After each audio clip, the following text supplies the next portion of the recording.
Hey guys, welcome back to PA Startup. My name is Chris. If you're watching me, my apologies for this old school microphone.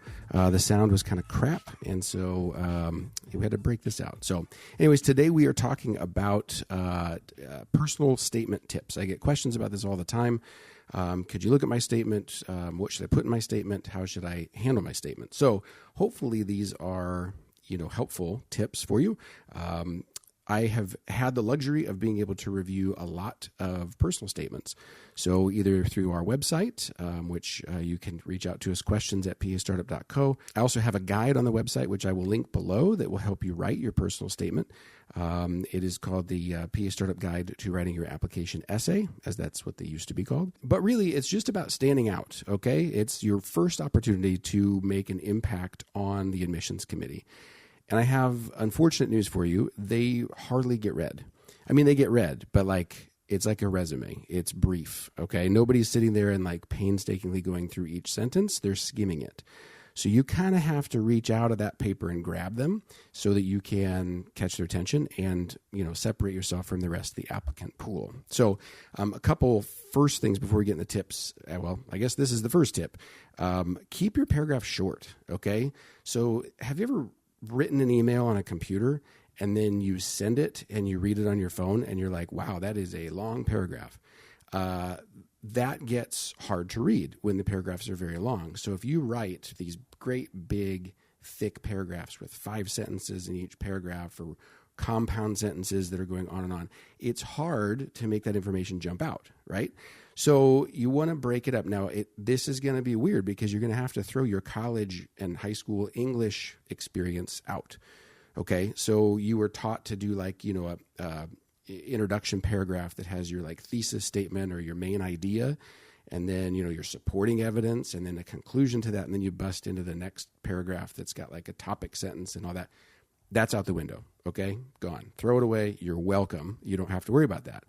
But it might not look normal when you print it out. When you look on Google Docs or whatever, and then you submit it, if that gets printed, it's not going to look like, 3 big chunks of paragraphs or 4 paragraphs. It might be several, and that's okay. I don't know if you can hear the thunder outside, and there's also tornado sirens going off right now. Anyways, the purpose of your application essay is to give your paper application that you submitted, or your electronic application that you submitted on CASPA, that gets printed out, and then the admission committee can flip through the pages. Now, it looks like a bunch of grades and GPAs and, stuff like that.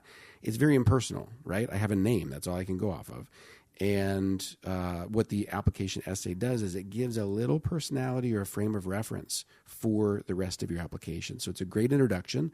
So you need to do whatever is possible to have those things jump out of your essay to the interviewer. Okay, so short paragraphs are the key here. All right, that brings us to number 2. Tip number 2 is, like I said, it shouldn't be like an English class where you have this formal introduction and here's how I'm going to convince you that I need to be in the class and then I'm going to have a conclusion. No, think of it like a movie. You want it to be like the trailer of a movie. A lot of movies, if you'll notice, they will start in the middle of the action, right? It's a chase scene. It's a tearful goodbye. It's, something like that, right? You start in the middle of the action. You have no idea what's going on. And then after a couple minutes of that, then the movie says 2 years earlier, right? And then it goes back and does the build up to that scene. You need to do that with your essay, okay? So I've had a lot of people who are, let's say they're athletes, or they've had a family member who was sick or something like that. Don't build up into that, right? Those are unique situations, okay? So let's say you're a collegiate athlete. If you started your essay with, my major was this, and I went to school for this, and I did this, and I did this, and I was also an athlete who got hurt, guess what? It's going to get overlooked.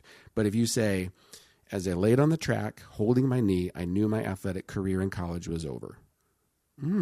Hold on. That's actually more captivating, right? Another one was a young lady who was Vietnamese, and she watched her grandma get sick. And there weren't any Vietnamese speaking providers. And so she would do the interpretation, but she wasn't medical. So she had a hard time.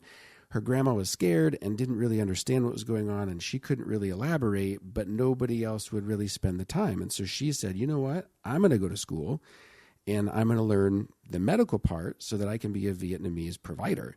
And her essay could start with, I grew up in this kind of family, and here's where I went to school, and here's what my grades were, and here's why I should be in your class. And also I speak Vietnamese, and I like to be a Vietnamese provider. That's fine, but what's more compelling is my grandma had no idea what was going on. I could speak the language, but I didn't have the medical knowledge, period. Hello, I'm going to read that, right? I'm going to be like, oh, well, this is different. And what both of those examples are doing is you're standing out in front of the other applicant pools. You're making yours unique, okay? So that brings us to number 3. Number 3 is make some assumptions about the reader, okay? When I was on an admissions committee, I'm a PA, right? I did the prerequisites. I got into school. I passed the PANCE exam. I now provide care. And chances are everyone on the admissions committee is going to know what it took to get to that point to apply. Okay, so you don't have to talk about classes. You don't have to talk about grades unless you need to explain something in your grades. That might be an appropriate place to do it in your essay. I got a poor grade because we had a baby with special needs or something like that. Compelling. That is different than normal, right? Also, assume that everyone else that you're applying with wants to provide good care, wants to give back to their community, wants to provide quality medical care, all those things that we feel like we have to say. I remember reading some that were like, I knew I want to give back to my community because they were so great to me growing up. That's great, but I hope that's why everybody's going to school, okay? So you putting that in your essay is not going to make it stand out because hopefully that's why everybody's there. And honestly, it's a little bit boring. It's a little beige, okay?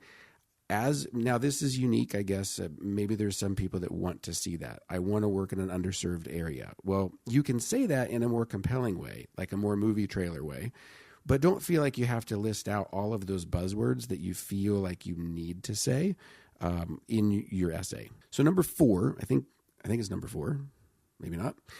Number 4 should be don't overthink it. Okay, a lot of people will, write their essay and then they'll rewrite it and then they'll change it and then they'll add in words and then they'll switch words around and they'll switch sentences around. If you're at the point, and I think this was Savannah Perry who runs a podcast. I will put it in the title right here or on the screen because I can't remember the name of it right now. But in one of her Instagram posts, she said, "Hey, look, if you're doing that, you're done. Like, be done with it. Be done. Put it away. Don't worry about it." You can have other people look at it, and hopefully you've got people that will give you honest, kind of, blunt feedback on this is kind of boring, you need to go harder, or this is all over the place, it's hard to follow. Like, that's good feedback. And your friends and family probably aren't going to do that because they want to support you. But what I don't want you to do is I don't want you to not show anybody and then be switching these little words back and forth, okay? If you're at that point, you're done. You need to either give it to someone else to look at or stop writing. The other thing is don't overthink who you're competing against. When I was going to school, I remember getting a summary of everybody in the class. It had their name and like a little paragraph about them. And I was like, I'm totally out of my league. Like there was people that had published papers. There were people that would had refugee from Africa, and had like escaped, and like I was like, holy cow, that's an amazing story. Very cool guy, by the way. We had a physician from a different country that was now, couldn't for some reason be a physician here, and so was going to PA school. And I was like, I'm just a dumb kid. Like, what do I have that's going to stand out with these? How did I even get in? And I would say that now that I'm practicing PA, I've met a lot of students. Okay, I precept them. I teach at the local PA school, and I was on the admissions committee for a couple of years, and I've seen all those people, and that's great. But I want to know that you can have a conversation with people, and so a lot of those things, it might get you in the door, but once you get in your interview, it's more how you talk to the interviewer. It's more how you interact, because so much of my job is talking to people.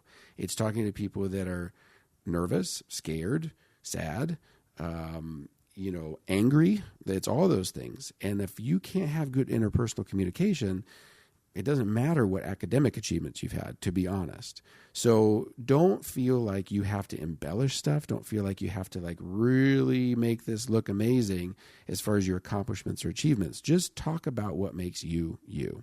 Okay.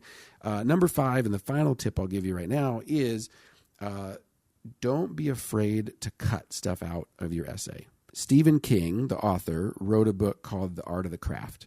And you don't have to go read this book, but from a writing perspective, it had so many like pieces of amazing wisdom in it.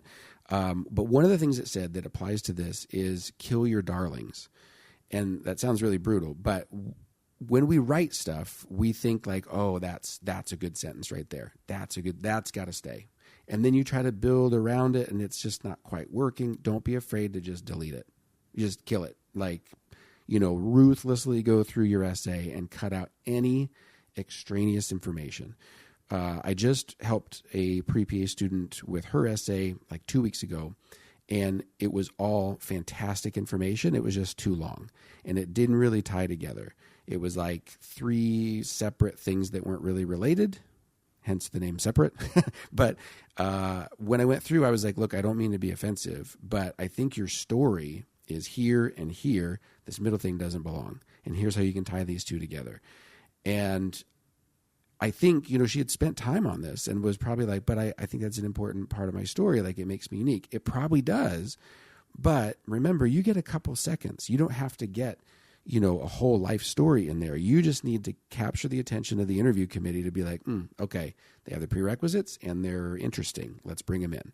That's your whole goal. So don't be afraid after you've written something that you're proud of or something that you think is very important. If you've got several things, don't be afraid to cut ruthlessly so that it's very to the point. There's nothing extra. There's no fluff. It's just, here's me. This is why I'm doing it. This is why I'm going to be good at it. And I'll meet you soon. That sort of stuff. So hope you guys like this episode. Thank you so much for listening or watching. If you are on the podcast and listening to this, you can always check this out on YouTube and vice versa. If you're on YouTube, but you're going to be traveling somewhere and you can just do a podcast, these are also available on your podcast app.